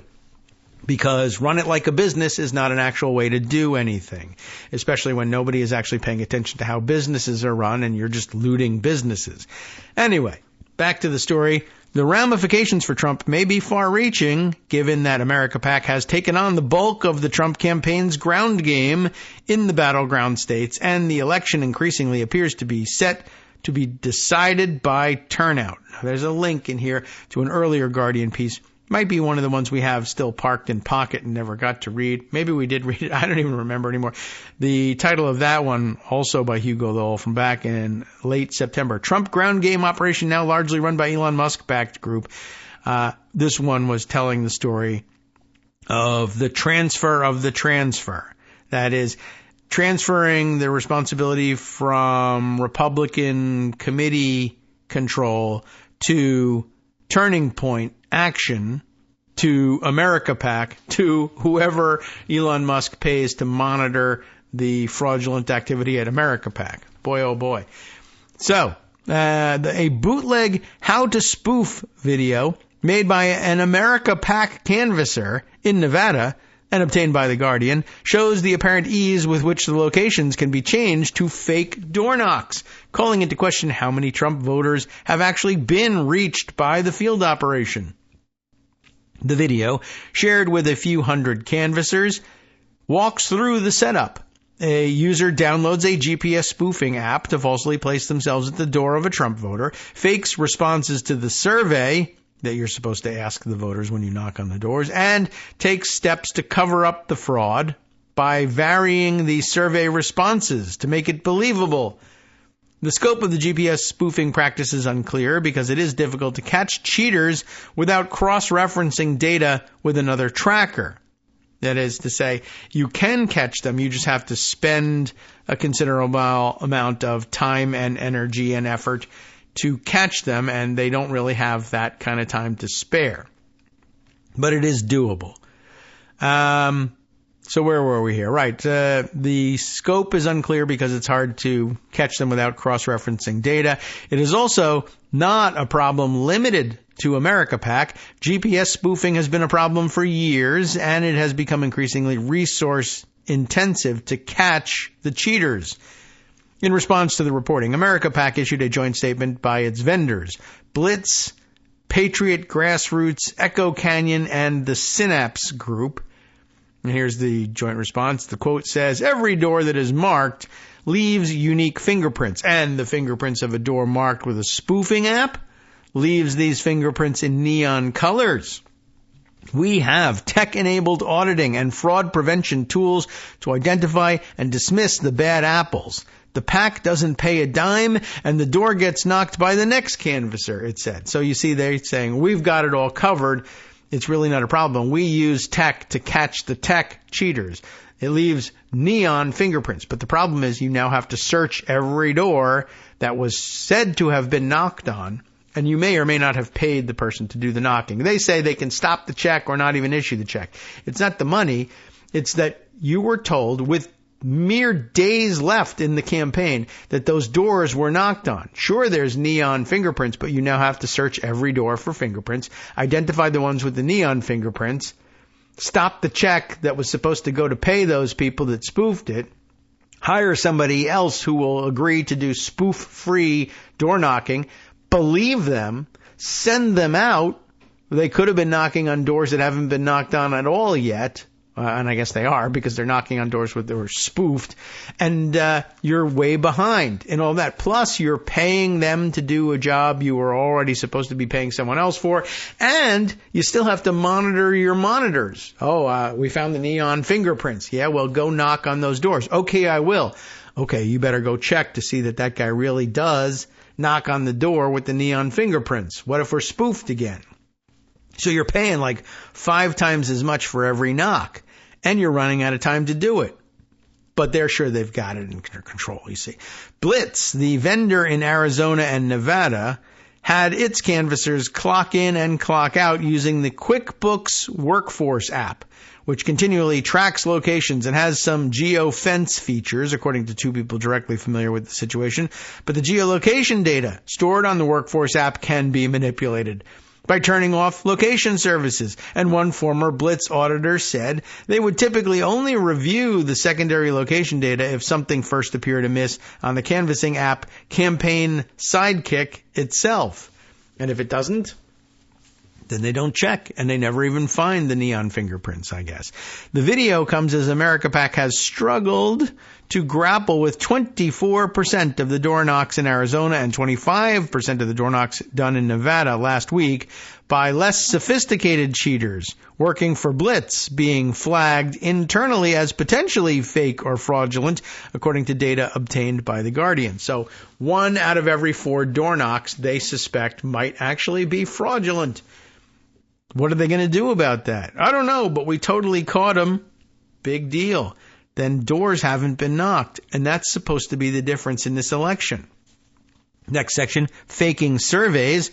In the How to Spoof video, the canvasser opens up a door-knocking route for America PAC in Nevada, apparently for the benefit of his colleagues, and explains the method that he uses to change his location so that it appears as though he is visiting every house that he is supposed to. The canvasser first pulls up the location changer app and zooms in so that the map there mirrors the map on the Campaign Sidekick app that shows the houses supposed to be knocked on, the doors to be knocked, with orange dots. He then memorizes the position of the target Trump voter's house on the Campaign Sidekick app. He's really working hard on this, actually. Navigates back to the location changer app and taps the same house to spoof his location as supposedly being in the driveway. These houses down here look the same way on the app, so you just move that S word over there, or you can type the address in, but this is way faster. So I just changed my location right here, the canvasser explains. These guys are efficient cheaters. They should be working for Trump, like in his company. The canvasser then explains how to falsify survey responses so that the activity does not appear suspicious and invite an internal audit of the doors that could result in firing or being referred by the canvassing company for prosecution. So here's the part that matters. You click the house. You want to do not home for about 5 houses. So you click the not home stuff, left literature, boom, and then you want to put a survey in, the canvasser says. So this is the survey. You click available for survey. This is what I do. I click definitely yes, Donald Trump, early vote, no, end survey. So it's pretty much that simple. So then you keep bouncing between houses, and you don't want to go too fast. You want to make it look realistic. So the good news is the grifting happens at a relaxed pace. I added that part. It remains unclear how often Blitz's auditors are reviewing the roughly 400 to 450 canvassers. If audits are done every few days, by the way, there's only a few days left in this campaign, but if audits are done every few days, a person familiar with the matter said, it was at least every 5 days. And I think we're out, what are we, until there are 2 5-day periods left in this election at this point. And canvassers are together frauding several hundred doors a day. Frauding, that's a nice usage. That could quickly add up. The problem of suspicious doors in the America PAC field operation underscores the risk of outsourcing a ground game program where paid canvassers are typically not as invested in their candidate's victory compared with traditional volunteers or campaign staff, but they all got fired so that Lara Trump could loot the RNC for Donald. Musk has so far donated $75 million to America PAC in the 3 months of its existence. Roughly $30 million has been spent on the ground game operation to drive the Trump vote, with the rest put towards digital or mail advertising for the former president, as well as for down-ballot Republican candidates. So, hey, how do you like that? That's pretty remarkable. And I love the fact that it's burning Musk money. And it doesn't make any difference to him because he's got plenty to burn. But, you know, I mean, if you have to do something with Musk's money, I would prefer to burn it. And it's extremely gratifying that lying, grifting weirdos would be stealing all the money from Musk. It just stands to reason. I mean, thinking about how much stuff he's faked, it'd be hilarious if he was furious about them faking the door knocks when he has faked prototypes of his cars and trucks. He's faked prototypes of his robots. You know, everything is pretty much a dog and pony show for this guy, up to and including saying, I've designed AI independently operated robots, which we have not. And it turns out to be a guy in a suit or something. Hi, everybody. It's me, David. Let's change things up from the old fundraising pitch for just a minute and talk instead about how you can be a part of our show. If you've got a smartphone or any other electronic recording device, why not sit down and record a segment for us? Read us an important article and give us your take. Read one of your own original essays, or even just give us your commentary on something you'd like to share that's important to you. Then send the file to me at kagrox@gmail.com, and I'll try and work it into the show. Short segments, a few minutes in length, are easiest to fit in. And of course, I can't always guarantee that I'll be able to play everything, but if you've ever shouted at your radio or TV about something you wish was being covered, here's your chance to change that. Make the show your own. Send your submissions to me at kagrox@gmail.com. All right, welcome back now to the Kagro in the Morning Show here on Netroots Radio. No way for me to bring you all the things that I'd love to force into today's show, but I do have all day tomorrow to do it. But I wanted to follow up on the comment on the way out the door about Elon Musk and how ironic it would be if he were being grifted and spoofed for the campaign money, given how often he himself is grifting and spoofing others. I guess one of the most recent examples, I don't know, I happen to have this article more or less ready at hand if I scroll far enough back in Pocket, from Gizmodo, where they report, thanks to the work of Matt Novak, that Elon Musk's beer-pouring Optimus robots are not autonomous, which is, of course, what they told everybody that they were. The robots were interacting with guests at Tesla's big Cybercab event in L.A. not that long ago. This is from October 11th, and they refer to the event having been on Thursday, so whenever that works out, but, you know, a week or two ago. And it's of some interest, I guess, in explaining what I was talking about. Elon Musk, it says, has done it again, and by it, we mean tricked a lot of people with, quote, autonomous robots that are actually being helped by unseen human operators. And this isn't the first time that Musk has done this. There's a link to that, but let's take a look at this one. And first, on Thursday night, whenever that was, Tesla threw a highly anticipated media event at Warner Brothers Studios near Los Angeles and unveiled a prototype robo-taxi that Musk calls the Cybercab. He loves cyber, which is an amazing thing, given that it is like an ancient, outdated, and cringe term at this point, but whatever. Consumers will have to wait on that one, since Musk says it's still 2 to 3 years away. That's the Trump 2 weeks turns into Musk 2 years, and he very frequently promises things in 2 years or so that just never come to pass, just as it has been, as they say, for the past decade, right? You'll have to wait 2 to 3 years, just as you have every time he's made a promise, and it turns out to be 10 years. But that didn't dampen spirits at the after party, as people who attended the Tesla event posted dozens of videos on social media with Musk's Optimus robots. Attendees seemed very impressed as the robots were dancing, talking, and even mixing drinks.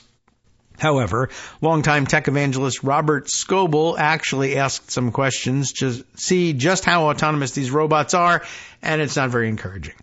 Optimus, make me a drink, please. This is not wholly AI. A human is remote assisting, which means AI Day next year, where we will see how fast Optimus is learning. Scoble, which means AI Day next year, where we will see how fast Optimus. I don't even know. So Scoble, I guess, I don't know. He's talking tech gibberish. It's not that it's so difficult to understand. It's just bad syntax. They just don't teach these tech guys how to write very well. Scoble tweeted along with a video. So what's going on? Essentially, right. Musk puts out their robots and says that it's autonomous AI, but behind the scenes there's people saying, doing the controlling, which means that the labor-saving robot is in fact quite labor-intensive. You need to run them on a one-to-one basis with a person who could be pouring the drinks themselves, instead operating a robot that is doing it. So anyway, other users wanted to know how Scoble figured it out. I mean, the answer is nothing Elon Musk says is as advertised. It's not figure out, it's just know the pattern. Anyway, the tech influencer tweeted back simply, I asked. Scoble can be heard in the video asking one of the robots, hey Optimus, how much of you is AI? The robot, or whoever was controlling it, seemed to scramble for an answer, saying, I can't disclose just how much. That's something you'll have to find out later. But some or none? Scoble asked with a laugh. I would say it might be some. I'm not going to confirm, but it might be some, the robot responded. Okay, that pretty much tells you all you need to know. If Musk had really built a bunch of robots that could interact with large crowds in real time, the robot would have bragged about it. Instead, the response was evasive. I don't even know why you have to be evasive. Why didn't it just lie? Why didn't the human just lie? No, I'm totally AI. I really don't know why they are afraid to do that these days. I've never seen anybody win the prize for, parsing it just right. So anyway, Scoble made a follow-up tweet saying that he talked with a Tesla engineer to get clarity. When it walked, that is AI running. Okay. When it walked, they don't know how to punctuate either, Scoble. When it walked, that is AI running Optimus. It is real impressive they brought so many out in crowds at Tesla's event, Scoble wrote, without elaborating further. Plenty of people thought they were fully independent robots, interacting with humans just like other human beings. This tech is years ahead of any competition, one user on X wrote. The problem is, based on everything we know about Tesla's robotics achievements, Musk is actually way behind the competition. In fact, Musk's competition started adding the words, no teleoperation, to their videos precisely because he got caught fudging a demonstration video back in January. The video showed Optimus folding a shirt, but eagle-eyed viewers noticed that a hand kept waving into the camera's field of vision. There was someone just off-screen performing the task of folding, and the robot mimicked the human. Ah, I see. As you can see in the GIF below, and it is pronounced GIF, we've added a red arrow to show you where the human hand is. That technology, teleoperation, is so cutting edge that it dates to the 1940s. So once again, reinventing the wheel to supposedly get a robot to perform these tasks. But none of Musk's magic tricks should be surprising. He did hold the event Thursday at Warner Brothers Studios in Burbank, so you knew he was going to try adding some movie magic. And Musk's first robot demo in 2021 was so embarrassing it's hard to even call it a trick. It was literally just a human dressed in a robot costume doing a stupid little dance. So I wasn't kidding about that one either. As one credulous user on X put it, Tesla 2022, person in a robot suit. Tesla 2024, actual robot. And putting aside the fact that Musk's fake robot suit happened in 2021, it would be impressive if these robots were indeed playing rock, paper, scissors fully autonomously without human intervention and holding fast conversations without any kind of lag at all. But we've seen no evidence that that's what might be happening. Musk talked about the Optimus at the event without giving any indication that they were anything but fully autonomous. He said they would mow your lawn, get your groceries, even watch your kids. but doing these kinds of activities would require full AI-powered autonomy unless you wanted to hire a human sitting remotely somewhere to control them. And then what's the point? Musk also said the robots would eventually cost $20,000 to $30,000 long term, and claimed Optimus would be the biggest product ever of any kind. Sure, very Trumpy though. But again, that's hard to achieve if your robot requires a lot of human intervention behind the scenes. Gizmodo has reached out to Tesla to get some clarification about what level of autonomy the Optimus robots were achieving on Thursday. We'll update this post if we ever hear back. Don't bother. The answer is those things aren't autonomous. You've answered the question. You don't need to do any more follow-up. All right. I just thought I would add that one to the mix so that you understood where I was coming from on all that. There's a couple other things I need to share with you. One of them here seems like a good option for today. Why not? I'll read you the headline. It's from The Hill, and you tell me why it's important to our bigger concern, the current election right now for president, but also, all the down ballot races. House Republicans brace for leadership scramble by Emily Brooks and Michael Schnell. Here's the first paragraph or two. House Republicans are bracing for potential leadership shakeups in the coming weeks, a post-election scramble that will heavily depend on who wins control of the lower chamber and the White House in November. Why are they worried about a shakeup? Because if you actually get crushed in the election, or even just lose narrowly, with the situation as it is in the House, you lose that super narrow majority. What happens to Mike Johnson, the sort of fill-in-the-blank compromise guy who was put at the head of House Republican leadership as Speaker of the House? What happens if Republicans are no longer the ones electing the Speaker of the House? Where does Mike Johnson go? Now, in many cases, historically speaking, when people had a little bit more of this, the traditional honor that we speak of in these public roles, in the old school days, the Republican leader would say, I've led you into the wilderness. I'm resigning. I'm stepping aside. The new Republican leadership will be usually the number two person in that hierarchy. If the if a Republican was Speaker of the House, then the majority leader would become the minority leader, but lead Republicans, and the guy who assumed the leadership role and led you into the wilderness would quietly go out to pasture. But that's not always the case. And it's not always the case with just Republicans either. And most recently, of course, we remember that Democrats went through the same thing. Nancy Pelosi as Speaker, Democrats into the minority. Nancy Pelosi remains at the head of the Democratic Party, and everybody else takes a step back. They have to create some new positions in order to keep people involved in the leadership and not demote them or kick them out of the leadership. But now Republicans are going to have to deal with the same question. What will we do with them? And it was one thing when Democrats did it, they were like, well, Nancy Pelosi is still kind of integral to our identity as Democrats and is still very much the leader of Democrats at that point. And so we will reconfigure everything, create new positions so that we can keep our leadership team intact, because there was a Democratic attachment to Pelosi and the leaders that they had put in place. And I don't know if that attachment exists with Mike Johnson, so it's a big question mark. So as we said, House Republicans are bracing for potential leadership shakeups. A post-election scramble will heavily depend on who wins control of the lower chamber and the White House in November. The biggest wild card is what Speaker Mike Johnson will do. The Louisiana Republican has said he wants to continue to lead the House GOP conference if they retain the majority, but has been mum on his plans if Democrats take the upper hand in the lower chamber. Amid that uncertainty, Republican lawmakers have their eyes on the next moves of Representative Steve Scalise, also of Louisiana. And by the way, that does create a problem that I hadn't thought about until just now. We'll get back to it. And then, of course, what becomes of House? He's the House number 2 or the number 2 House GOP leader, and he is also number 2 as well. Yes, that's true. Come on, kids.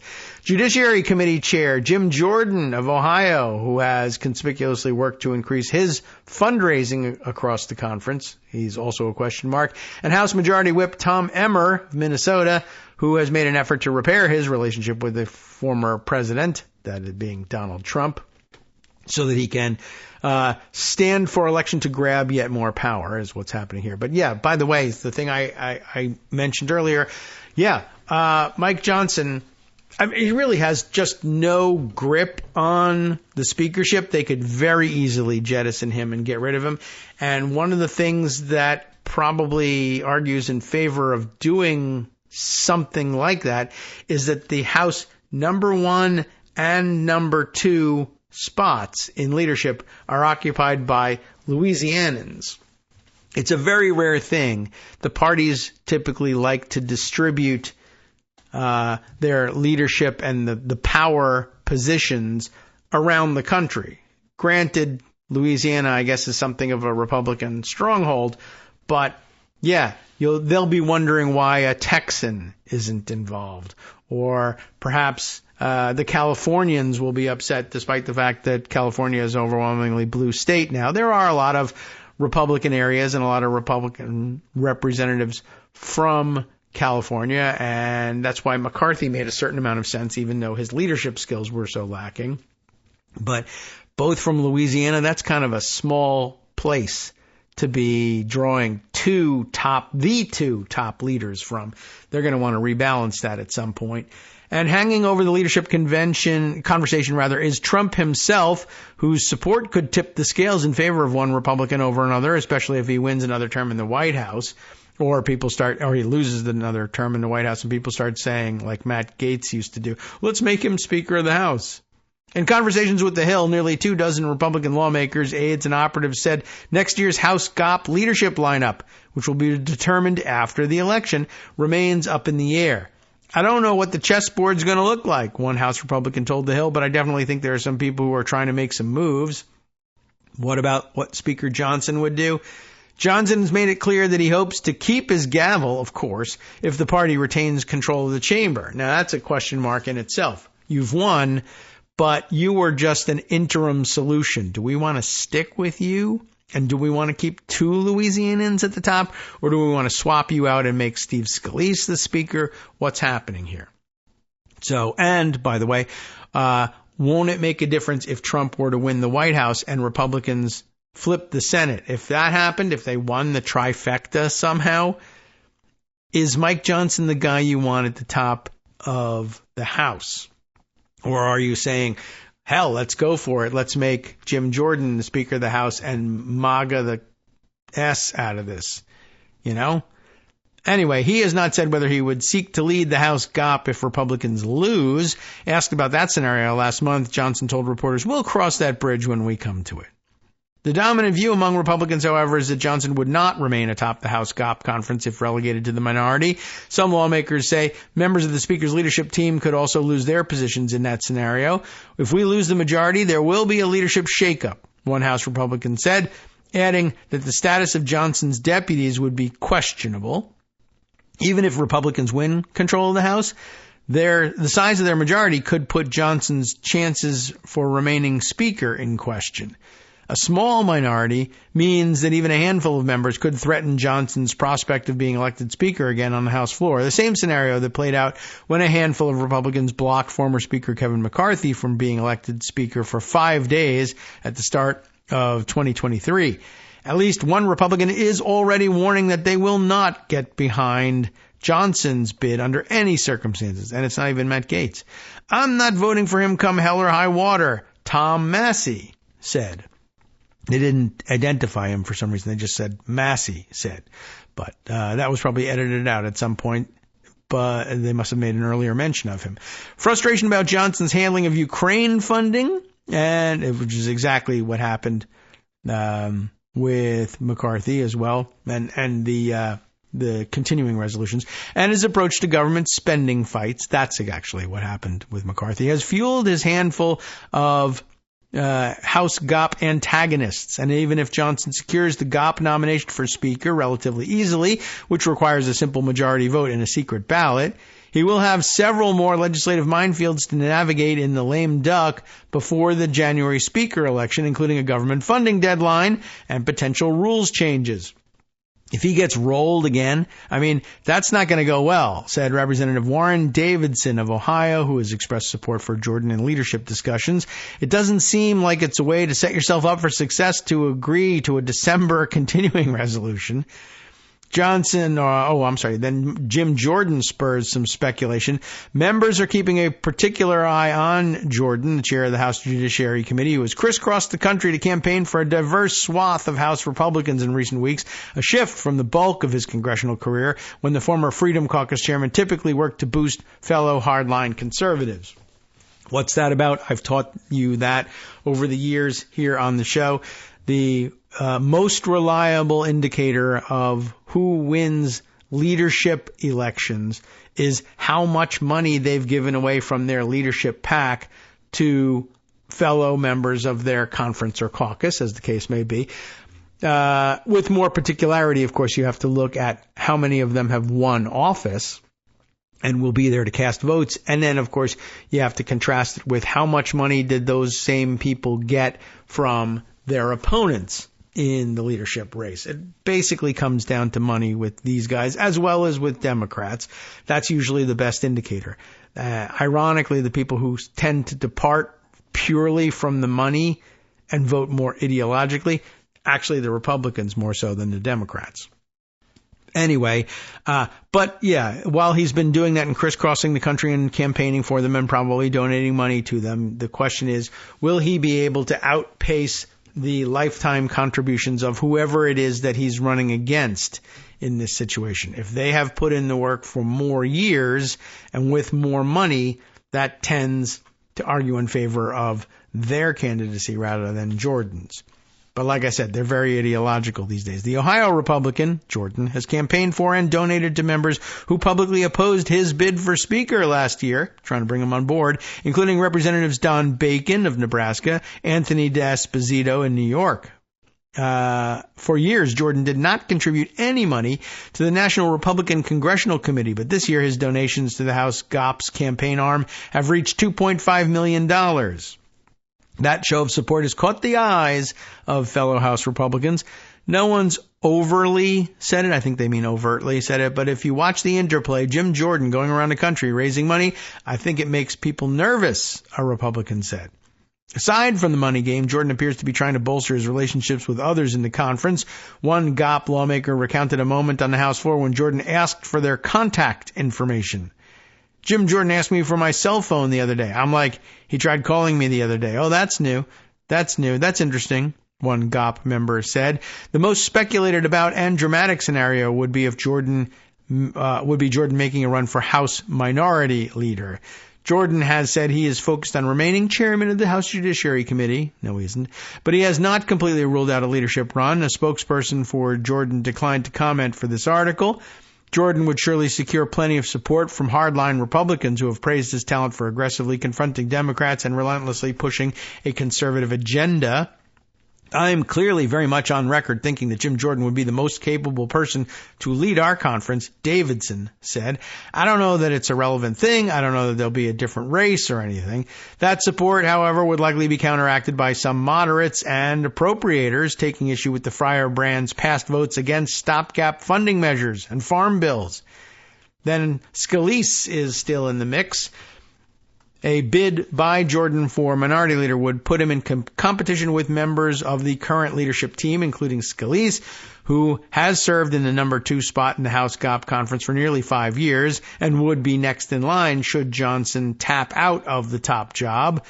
Scalise was the first nominee to replace McCarthy when he was ousted in October. He dropped his bid when Jordan's allies withheld their support, leaving backers of Scalise with lingering resentment.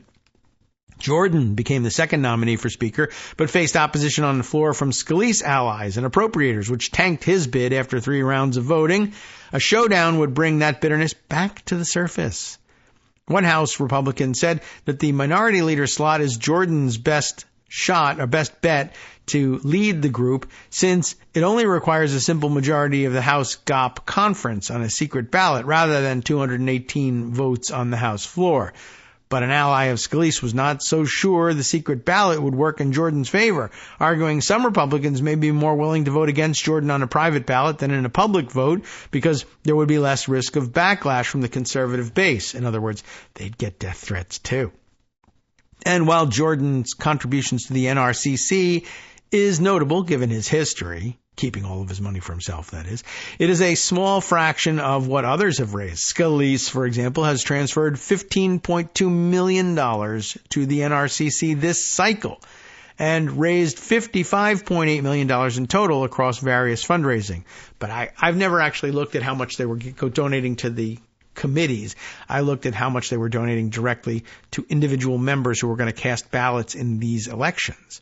That's a better indicator. Some members are skeptical that Jordan's outreach to more moderate Republicans would compare to Scalise's years of relationship building and fundraising. Well, it's nice that somebody all of a sudden decides to start wanting to go be part of the team. You know, that's great, but they have a long way to go, the Scalise ally said. There are some people like Scalise and others who have, for year after year after year, been helping the team. People keep an eye on this stuff. The Trump factor is the next bit. Trump has sought to influence numerous public fights on Capitol Hill, and several House Republicans say the leadership race could be no different, especially if he wins in November. Some GOP lawmakers are holding off on picking a favorite in the leadership conversation because Trump has not yet weighed in. I don't know who Trump is backing yet, so obviously that's a factor. Representative Anna Paulina Luna, a staunch supporter of the former president, said when asked about her leadership preferences, "We need a good negotiator, and Trump's good at picking negotiators." He is, of course, not, and there should be a separation of these two branches, but Republicans don't understand that and do very much want to make Donald Trump their dictator. So you have idiots like Anna Paulina Luna who are doing, I said before that the one party out of the two that tend to vote more ideologically rather than just being controlled by money alone. It sounds like a good thing until you realize that that means that they could be controlled ideologically by Trump and MAGA idiots and do something stupid like this. It's not that they're voting independently, their own conscience, and saying, money makes no difference at all to me. I need to do I'm going to vote for the person who would be best for America. They vote for I'm going to vote for the people who will not kill me if I, to vote the wrong way, or so long as I agree to vote the right way is what I really mean. I'm going to do that. I'm going to do whatever Trump says. I'm going to let the president of the United States decide who should lead the legislative branch because democracy sucks and I don't, understand this stuff. Johnson has maintained a strong relationship with the former president, and one House Republican predicted that if Trump wins the White House and the GOP holds the House, the president-elect will back Johnson, and the Louisiana Republican will keep his job. If he loses and we lose, it'll be decided in the catacombs of the Capitol building, the lawmaker added. The relationship between Trump and Johnson has been the subject of Beltway intrigue for months, especially after the speaker helped pass Ukraine aid, which many Trump allies opposed. And he cut a deal with Democrats to keep the government open. One Republican described their connection as a marriage. There are good days and bad days. There are moments when I'm sure they would prefer to hang up on each other. And there are members that are absolutely in sync, the lawmaker said. No divorce papers have been served. What are the other Republican options? Might as well finish it out here. Republicans also pointed to another leader who is no stranger to how Trump's influence can upend internal politics. Emmer, the majority whip who previously served as chair of the National Republican Congressional Committee for 2 cycles. Emmer briefly ran for speaker last year before abruptly withdrawing hours after he was nominated to the post because of public opposition from Trump. But Emmer has patched up his relationship with the former president, endorsing him ahead of the Iowa caucuses and prepping Senator J.D. Vance for the vice presidential debate by playing Minnesota Governor Tim Walz. Some members speculate that if Republicans lose, there could be a major overhaul at the top of the House GOP leadership with Emmer in the mix. I think the fight will be there. If we're in the minority, the fight will be between Emmer and Jim Jordan to run for minority leader, not between Mike Johnson and Scalise, one Republican said. I think it'll be cleaning the House kind of deal. Jordan is known for his close ties to Trump, a relationship that could help him. Trump could also influence the leadership ranks through staffing for his administration. A source familiar with the matter told The Hill that they heard directly from House Republican Conference Chair Elise Stefanik that she wants to serve in a potential Trump administration, a move that would leave an open slot in the number 4 leadership position. As leadership speculation continues to swirl and the election enters its final stage, some Republicans are warning to take Trump's potential stamp of approval with a grain of salt, saying it will not necessarily garner unanimous agreement within the conference. That's probably true. If Trump backs a legitimate, well-respected leader, I think that well-respected leader has a great chance of being selected. A GOP lawmaker said, if Trump goes with somebody who can't do the job, and that's frequently the case, I would add, you're not going to see blind loyalty from 218 members of the conference. And of course, there may not be 218 members of the conference at all to speak of. So there you go.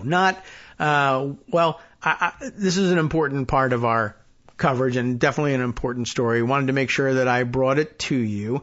But gosh, there's so much to get to and so many other things that I have yet to find time for and things that I totally intended to return to at some later date. This seems a little louder than usual. Have we got the sound turned up higher than is ordinarily the case on this thing? I don't know. Let's bring it down just a little bit so that I can spend this time. I get an early start on it. I'm not still reading you an article, and I can tell you what's up for the West Coast Cookbook and Speakeasy with Justice Putnam next here on Netroots Radio, starting off in the Bistro Cafe. I guess we could stand for a little bit more volume on this stuff.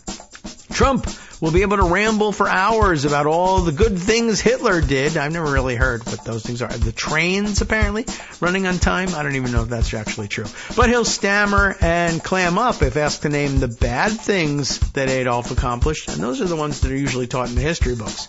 Not that he paid any attention to them. Then on the rest of the menu, Amazon plans to power Eastern Oregon data centers with small nuclear reactors. That kind of sounds like a bad combination, don't you think?